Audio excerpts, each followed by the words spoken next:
चलिसकेको छ। यति बेलामा विकासकोसित भित्र भएको यो अवैध संरचनामा यति बेलामा बजार चलिसकेको छ।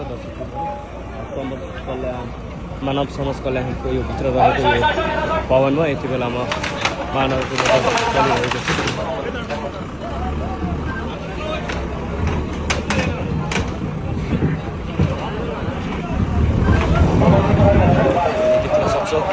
केही समय दिँदाखेरि नोटिस दिँदाखेरि नसारिएको भन्दै यति बेलामा मानवको बजार चलिसकेको छ।